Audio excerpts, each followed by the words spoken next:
Okay, so welcome to another video. My name is Ben, and today you join me on the Gateshead side of the River Tyne with some pretty iconic landmarks behind me. And today we're going to be embarking on a pretty incredible challenge. In today's video, we're going to be taking this upgraded Tesla Model 3 all the way from here in Gateshead to Tebay Services on one charge. We're not going to be making things easy. We're not going to be taking the motorway where there's an abundance of chargers. We're going to be taking this vehicle right the way through the Pennines, taking in some idyllic landscapes and just showcasing what the north of England has to offer.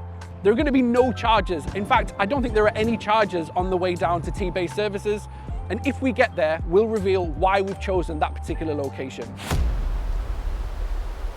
Now, the wind is starting to pick up. The rain is due to come, which may destroy our video shoot. However, what this means is that this vehicle may be using more energy to get to Tebay Services. That's our final destination. So stick around because this could get interesting.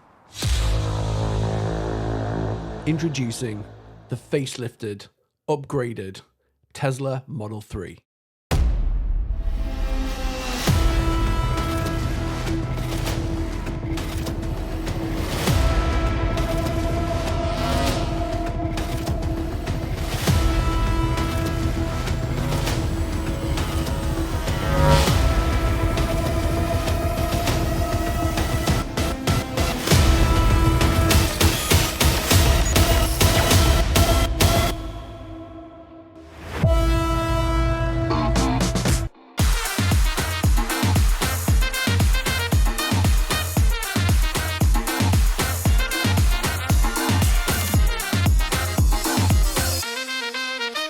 Join me here in the Pennines. Literally, it feels like we're in the middle of nowhere to talk about the epic Tesla Model 3. It's the upgraded version for 2024, and it comes in this beautiful new color called Stealth Gray. Now, one of the things that I love about the front of this vehicle, for me, are the super slim headlights. You're gonna find that there's a theme throughout this video in that Tesla have evolved the design, brought it right into 2024, but it's still unmistakably Tesla, and that's probably not the first time that I'm going to mention that in today's video. I love the front bumper. It's had a mild redesign as well, and for me it looks really sports car-like as well. It looks super mean, super aggressive, and for me, I think it looks absolutely incredible. I do think though that from an evolution perspective, they've really made things much sharper, much leaner, and to me, looks epic. Tesla are really big on really mentioning the fact that this has a drag coefficient of 0.219. I'm going to be honest, I have no idea what that means. It's a number to me, but efficiency and range, once again, are a real theme of this car. These 18-inch wheels have, again, been redesigned. Back to the drawing board, Tesla have gone, again, for efficiency and range, but the tires have actually emit slightly less road noise now. So when you're inside the cabin, it feels much quieter than maybe it did previously. Now, I love to look at the front of the vehicle or front of vehicles as if they were a face. And if this was a face, this would be super mean, super aggressive, and it looks epic, especially in lower light.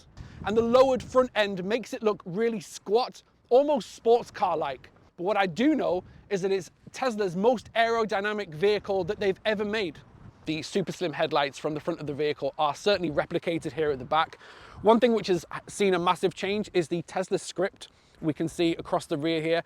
And if this was any other EV, we might even seen a light bar that kind of connects these two lights, but the Tesla script for me really helps to accentuate width. If we look slightly further down, we can see that the redesigned bumper and redesigned diffuser, again, help with efficiency, help with range, and to me, it's definitely a contemporary look, but it definitely looks more sports car-like as well. And I think in summary, it's still a Model 3, but welcome to 2024.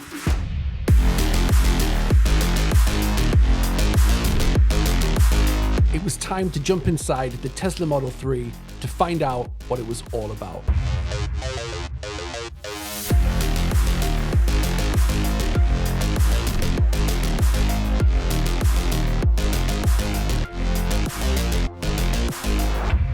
Now, I've had this car for literally about 18 hours, but what I have noticed is that this car is so responsive. Tesla have really spent a lot of time really honing what the suspension feels like in this car. I feel everything through my hands. gives me great confidence when I'm pushing it through bends. It drives incredibly well. The drive feel and how it makes me feel. This car gives me a lot of feedback. It's phenomenal on bumpy roads, on longer distances, especially when we're looking at things like dual carriageway. So I'm currently driving on some pretty bumpy roads here, very, very potholed, single lane traffic. This is just absorbing everything, like everything. I feel like this is such a contrast to what I'm used to. I'm used to a vehicle which is really, really firm. I feel everything through the steering wheel. I feel everything through the seat. And that actually gives me a lot of confidence when you're really pushing a car around some corners. From my experience, a lot of people have said that you don't get a lot of feel through the steering wheel, etc. when you're driving an electric car. I think that's certainly something that's becoming a thing of the past now. I think manufacturers, whether you're EV only, as in focus specifically on electric vehicles, or you're a traditional automaker, a legacy automaker, that's certainly starting to be a thing where the steering is no longer numb. I feel in this car, it's really responsive. As a real contrast to what I'm used to with really firm suspension, this is at the complete opposite end of the spectrum. I'm not saying that it's perfect. Absolutely not saying that it's perfect. But if I was looking at another electric vehicle, would I want that bone-shaking ride that I'm used to now? Actually, maybe no. Definitely feels very confidence-inspiring to be able to push this car. And over those really potholed country lanes that we've just been traveling on, the suspension just handles everything really, really well.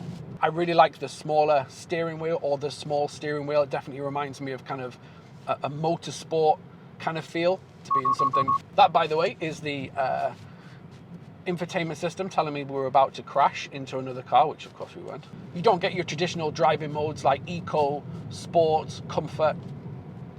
Maybe in a car like this, maybe you don't need those things. But in terms of power, this being a rear-wheel drive car, I've not driven many rear-wheel drive cars, and this one's this one's pretty good. You know, from a weight distribution perspective, obviously the battery's really low in the car. Feels brilliant. You know, the wheels pushed right to each end. It's what you want out of an electric car. The auto shift out of park feature means that gear selection is taken care of on the screen. And if the vehicle detects an obstacle in front or behind, it will recommend the correct gear to avoid hitting the obstacle. And that took me the best part of, I don't know, 10 minutes to kind of get used to. Having no physical gear selector to me is, dare I say it? Yeah, I think it kind of makes sense. It's fairly intuitive after a short space of time, and I quite like it. So it's rear wheel drive. It feels great, and it definitely could be a little bit better for sure. But you know, Tesla have only been around for like 10, 15 years, something like that, where they're competing with vehicles that have, or manufacturers should I say, that have been in existence for decades, and I mean decades. So yeah, hats off to Tesla. This drives really, really well, really well.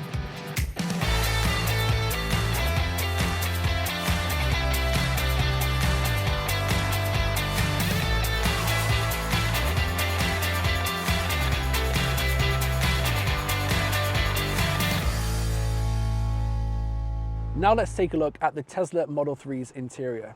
There's probably no better place to start than the actual seats themselves. So the seats, they're not sport seats, but what they are is super comfortable. For me, I think when you're sat in the driver's seat, the driving position's really, really good. But the great thing about this is you have the opportunity to really maneuver your steering wheel into a specific place. Because there's no central digital driver display or any driver display to kind of speak of, wherever you move your steering wheel, it's not obscuring anything, and I really like that. I'm used to a vehicle where there's quite a few hard plastics, some soft materials, but this is a totally different experience. Lots of soft materials, lots of, even up here where your arm would be, really nice, really feels really premium, and that's a word that I may end up coming back to on a number of occasions. There's a lot of space in front of the driver, but it actually feels really nice. There's plenty of interior space as well. Really deep cubby holes. You've got a central armrest as well. Yeah, I think Tesla have done a really good job with this. Moving on to the central 15.4-inch touchscreen, this has proved mildly problematic for me. It's proved problematic because I'm used to dials and buttons and switches, and probably if you don't own a Tesla, you're probably in exactly the same position. Actually, there are a few really nice features though on the touchscreen. But the one thing that I found from personal experience is that you need to give yourself time to really bond with this technology. You can't purchase or test drive a Tesla and get frustrated, because your patience will be rewarded the more you use this screen. There's a voice control button anyway, so there are things that you can access without having to take your eyes off the road. So, you know, despite the lack of physical buttons, this is a system that will become more intuitive the more you use it. So although initially when you want to take the screen off the dash and throw it out the window, just, you know, take a couple of moments. It actually gets easier. So there are a couple of neat features actually as we now start to move back towards the steering wheel. And first of all, when you're sat here, the one thing that really captures your imagination is this huge wraparound, sort of like cocooned interior. So many different interior lighting colors to choose from, and it's so easy to find as well. So you just select your color, you go into the color X, and then you press on, and there it is. It happens instantaneously. Another really neat feature that I was told about just as I collected the car was just on the steering wheel here, and it has got a lot to do with this screen. So if you press and hold this left scroller just here for 3 seconds, you'll see now that if we scroll up and down, you've got different options. So you just tilt that little scroller to the left, and you've got all these options available to you. And as you're looking at the road, it's just a little glance down. If you want to change the temperature, or you want to put your, say for instance, heated steering wheel on, press it into the steering wheel, and there you go, you've got options. And at the time of recording, matrix LED headlights are now available. That's incredible. The thing is, if you're looking for that traditional legacy automaker feel inside the cabin, truth be told, you're probably in the wrong car and you're probably looking at the wrong brand. I actually really like Tesla's stubbornness. I really do. The thing is that they're not saying that something like a head-up display is going to be available. They're not going to put a digital driver's display in front of the driver. I actually really like that. I think that they know what works for them, and now other automakers are starting to say, well, actually the speed being in this, you know, this top right-hand corner of this screen is maybe not a bad thing. It's a very love-hate relationship that you'll have with this car early into your ownership or early into your test drive experience. But the thing is, bear with it. Bear with it, and honestly, it all starts to make sense. It's so easy to use. There are no stalks here. There's been a lot said on the internet about the lack of stalks. Actually, I'm starting to get used to it. It took me quite a bit longer than I thought it would take me to, you know, stop going for an indicator stalk, but actually it's not that big a thing. On roundabouts, yes, it has proved a little bit problematic, but more or less in keeping with what we've just said is that over time, this is probably something that's going to get easier. The steering wheel itself, in terms of the Tesla script, etc., we talked about it before at the rear, where the Tesla script is now kind of brought into the interior, if you like. This is not a busy steering wheel, and I like it. To me, the indicators, the stalks, try it. If you like it, great. If you don't, there are other brands. It's actually not a bad place to be in the back of a Tesla Model 3. They've introduced this 8-inch touchscreen, which I really like, and I'm not so sure about at the same time. I love the fact that it's there. You can play games, you can watch media, ventilation, everything is there. It looks absolutely incredible. There is that temptation though to be leaning forward, which I'm not a big fan of. I think sometimes when they're behind the headrest, it can make a bit more sense, but the fact that it's there to be able to entertain your rear seat passengers looks incredible. Of course, one of the main talking points of owning an EV is the instant acceleration. And although Tesla Centre in Newcastle, who kindly loaned me this vehicle, won't thank me for this, it was time to put the instant torque to the test.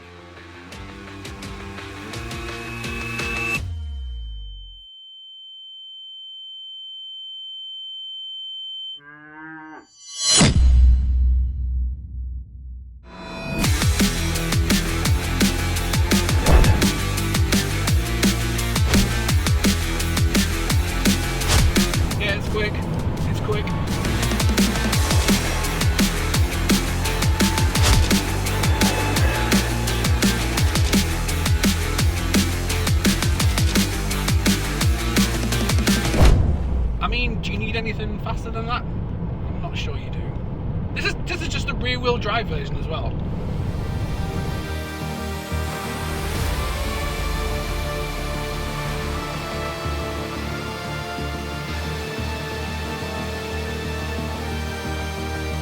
Amongst all the fun, we headed to our next location, which was Celset Reservoir. I'd had some thoughts along the way, but first we had some stunning scenes to take in.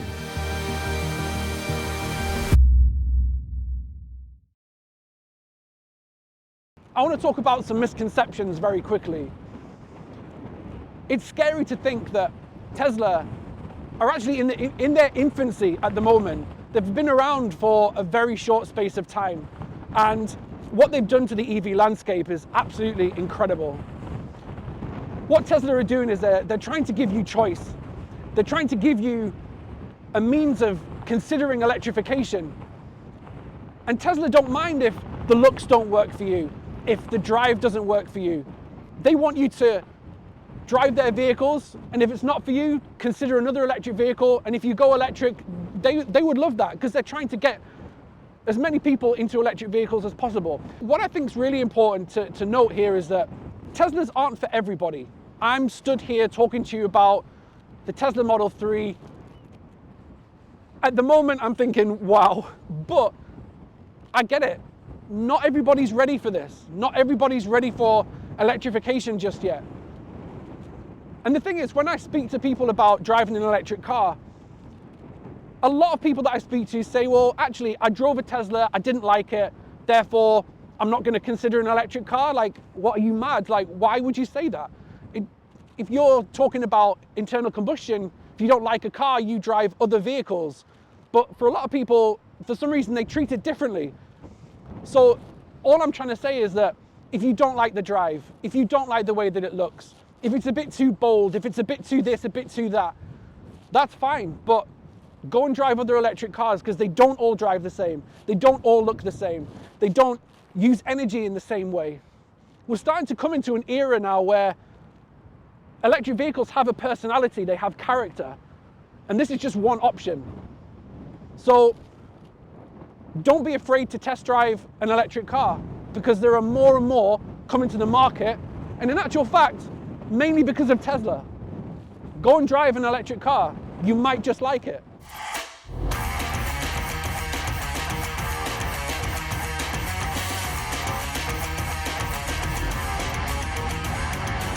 The upgraded Tesla Model 3 will undoubtedly have a lot of its rivals worried. And if you'd have told me that it was a totally new car, rather than an upgraded version, I would have absolutely believed you. It's not perfect, and it won't be for everyone, but trust me, you've got to drive it. And with those final thoughts in mind, it was time to then embark on the final leg of our journey and travel across the rest of the Pennines to Tebay Services. But first, let me explain why we chose Tebay Services. Tebay Services was opened by John and Barbara Dunning, a Cumbrian farming family in 1972, after the M6 motorway was built through their farm. Tebay Services has its own butchers, kitchen and farm shop, winning several awards, including becoming the first 5-star motorway service area in the UK, as well as supporting more than 70 producers within a 30-mile radius, with sustainability right at the heart of their business.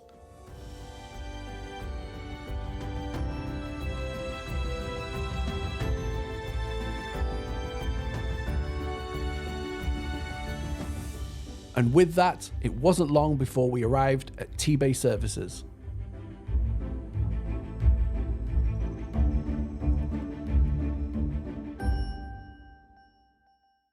Tebay's message ties into what the Tesla brand is all about. Sustainability is right at the heart of both of these businesses. And this is why when we spoke to Tesla about bringing this vehicle here, they got so excited. Because from a Tesla perspective, sustainability is not just about how their vehicles are produced or manufactured. It's all about how their gigafactories are built, the materials sourced, etc. So sustainability is massive. And when we spoke to Tesla about bringing this vehicle here, they were really excited because they know and can see how both businesses are interlinked. Now we're here, we're charging, we didn't actually need to be here. But you know what? Why not put some charge in whilst we can? We could have got home on one charge, no problem. So yeah, there was a bit of jeopardy involved, but honestly, we've been driving backwards and forwards right the way across the Pennines, drive-by shots, you name it, we've done it, and the car has not faltered at all. Thanks so much for watching. Really appreciate your time. Look out for more videos like this coming very, very soon. Take care.